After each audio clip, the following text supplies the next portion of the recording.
yang perlu dipahami oleh pemilik kendaraan sepeda motor itu sebetulnya dia paham tentang cara perawatan yang sudah diberikan di buku petunjuk ketika dia membeli sepeda motor. Kalau dari skill-skill yang semua juga sebetulnya dari skill-skill yang tadi saya sebutkan semuanya membantu sebetulnya. Di situ mekanik dituntut lebih belajar, lebih mengetahui gimana cara mengatasi problem-problem yang ada di injection gitu. Intinya tantangan itu sebetulnya mengatasinya dengan pelajaran di lapangan. Kurangin ngeluh, banyakin bersyukur, tetap berusaha.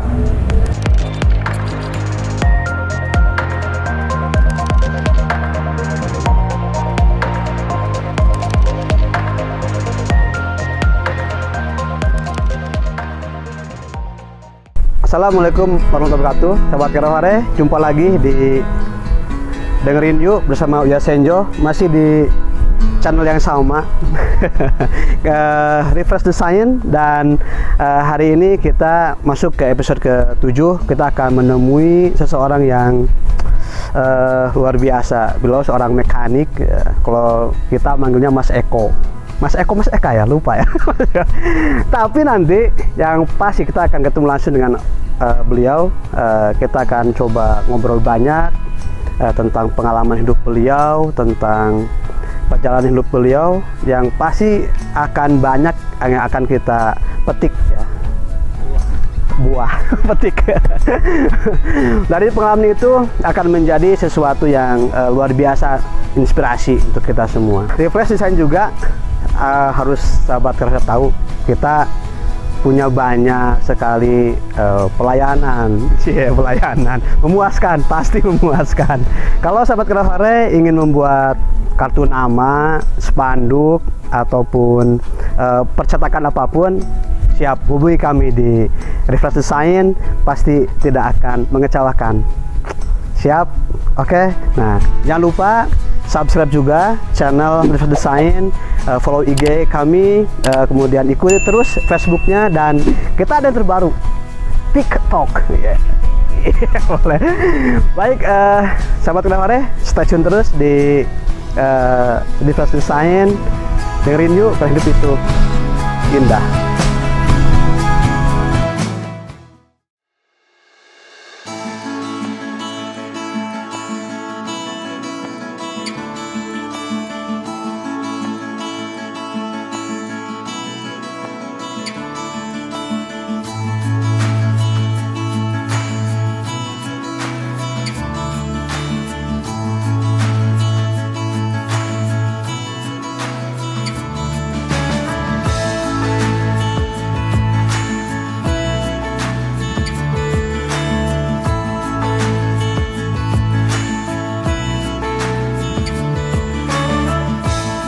Saya Eka April Sada, sehari-harinya dipanggil Eko.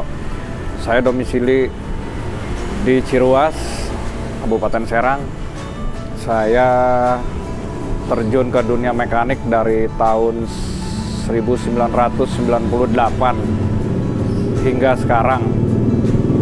Itu pun sempat ada break ya, di tahun-tahun, beberapa tahun saya sempat break, tapi saya kembali lagi ke mekanik lagi, dan sekarang masih tetap bekerja di mekanik.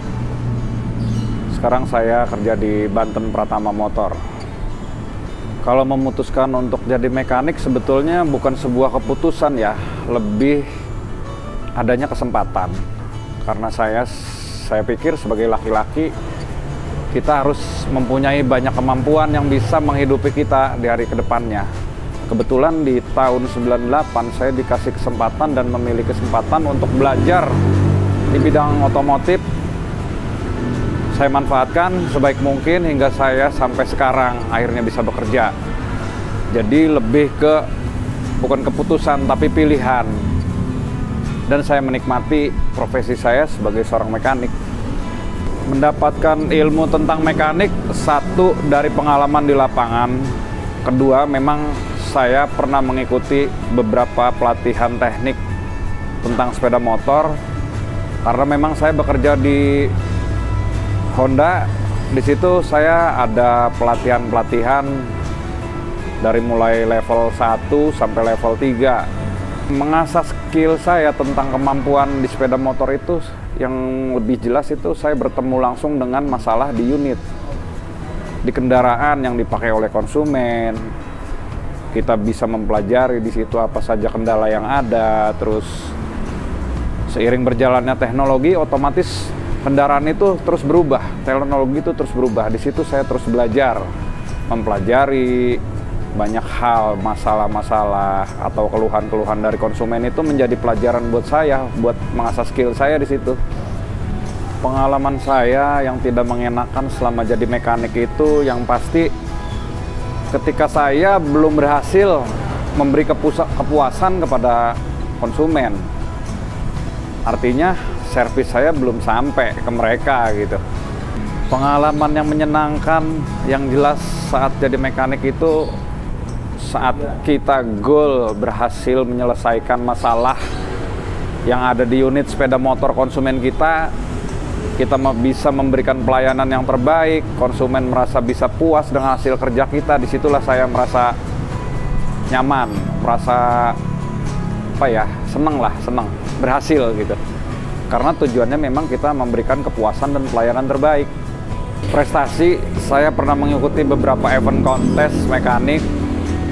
Saya juga pernah mengikuti beberapa kali road race, ya motor yang saya setel, alhamdulillah berhasil masuk di urutan kedua dan ketiga. Mungkin prestasi yang lebih membuat saya bangga itu ketika saya bisa memberikan kepuasan kepada orang yang membutuhkan jasa saya. Itu prestasi terbaik saya. Yang perlu dipahami oleh pemilik kendaraan sepeda motor itu sebetulnya dia paham tentang cara perawatan yang sudah diberikan di buku petunjuk ketika dia membeli sepeda motor.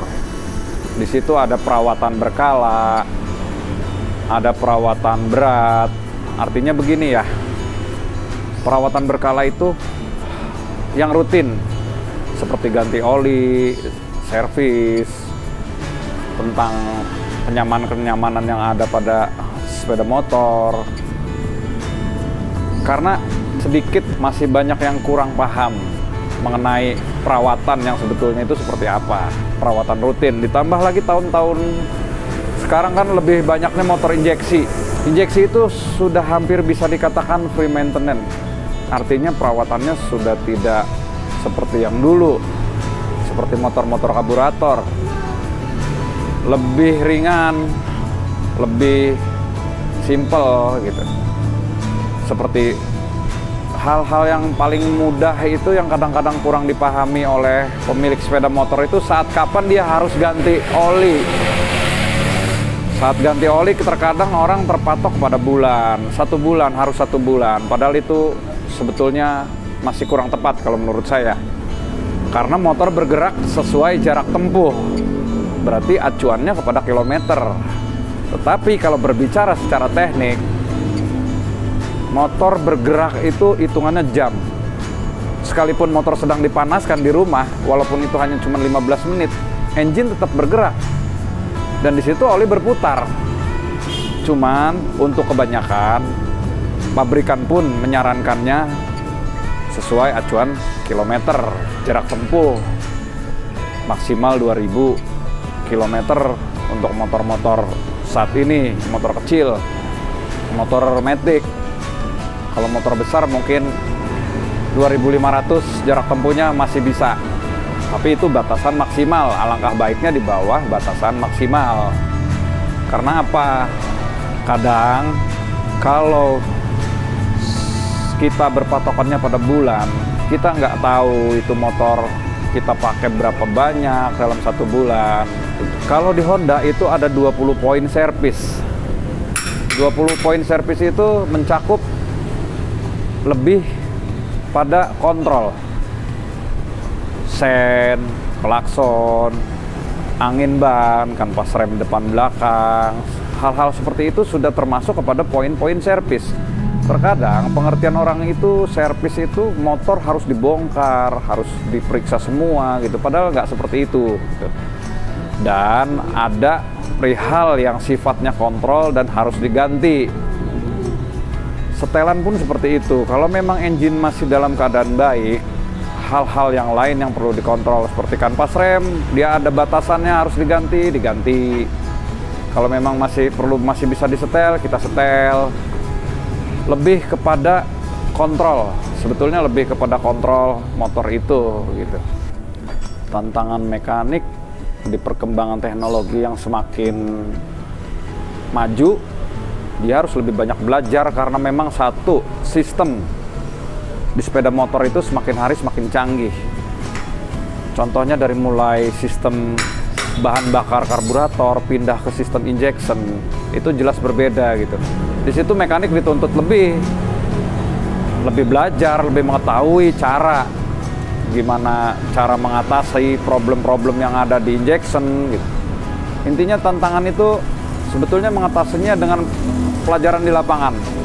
Kalau berbicara selama jadi mekanik, memenuhi kebutuhan itu relatif ya. Karena memang kebutuhan manusia itu kalau diukur nggak ada cukupnya. Sementara kita bekerja, memiliki gaji dengan keterbatasan. Nah, untuk mengatasi cukup atau tidaknya kebutuhan kita, saya juga bekerja mempunyai kemampuan dan skill di luar bidang mekanik.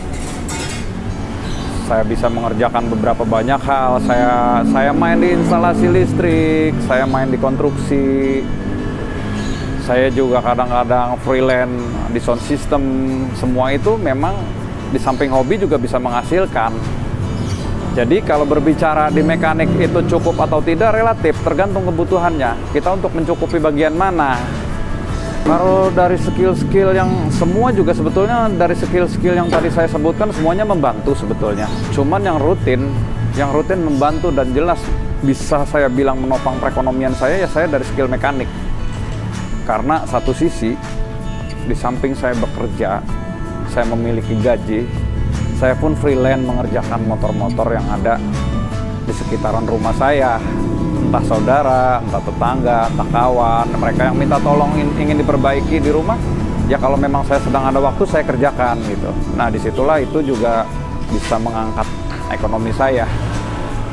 Silakan menghubungi untuk jasa mekanik, untuk jasa konstruksi, untuk jasa listrik. Silakan hubungi di nomor ini. Tidak ada libur. Motivasi yang mendukung saya terus survive itu yang pasti saya memiliki tanggung jawab terhadap anak-anak saya dan orang tua saya. Jangan sampai ekonomi saya terpuruk. Saya harus tetap begitu semangat. Sisi ini sedang vakum, kita bergerak di sisi lainnya. Karena saya punya skill-skill yang bisa dibilang, kalau saya bilang multi talenta mungkin terlalu sombong, tapi saya ada beberapa skill yang bisa membantu saya untuk hidup. Pesan dan harapan ke depan, saya bisa lebih disiplin kepada diri saya sendiri, bisa memperbaiki kemampuan saya, karena saya yakin ke depannya perjalanan saya akan lebih berat. Tantangan di dunia industri, mekanik terutama, pasti akan terus berkembang dan akan banyak saingan-saingan baru. Yang pasti saya tetap yakin dan selalu memberikan yang terbaik. Kurangin ngeluh, banyakin bersyukur, tetap berusaha. Hidup itu seperti menabur benih. Apa benih yang kita tanam, suatu hari itu yang bakal kita ambil. Selama kita tidak berjalan di yang salah, kita yakin tanam kebaikan, dapat kebaikan. Nanam jagung, nggak mungkin tumbuhnya jambu, pasti jagung. Yakin itu. Bismillah, yakin. Dengerin yuk, karena hidup itu indah. Ya, sahabat Kerahore, sudah kita akan bersama tadi ngobrol-ngobrol, bincang seru dengan Mas Eka ya. Jadi tentunya banyak sekali yang bisa kita petik dari pengalaman beliau, dan ini akan menjadi inspirasi buat sahabat Kerahore semua. Tentunya jangan fokus ke belakang ya, kadang kadang kosong. Pokoknya ke saya terus, oke? Ya, tentunya dari pengalaman hidup beliau banyak sekali yang bisa kita ambil, bisa kita petik menginspirasi hidup kita. Beliau tidak pernah menyerah untuk terus belajar dan tidak pernah patah semangat. Dan tentunya kita jangan pernah putus asa, karena setiap orang pasti akan menemukan solusinya ketika dia merasa buntu dalam kehidupannya. Asal mengusaha pasti ada jalan. Jangan lupa sahabat Kalahore, kami Resort Design juga senantiasa melayani dengan sepenuh hati kebutuhan sahabat Kalahore untuk membuat undangan digital, kartu undangan, kartu nama, banner, spanduk atau apapun, sampai bagan pengurus RT, RW, posyandu, pos kamling, kita siap melayaninya. Jangan lupa pesan di sini. Dan stop stay tune di channel Resort Design. Jangan lupa subscribe, share, komen, dan Facebook kita ya, kemudian follow IG kita dan TikTok yang sudah kita buat, seru-seruan. Tetap dengerin yuk, karena hidup itu indah. Untung mah.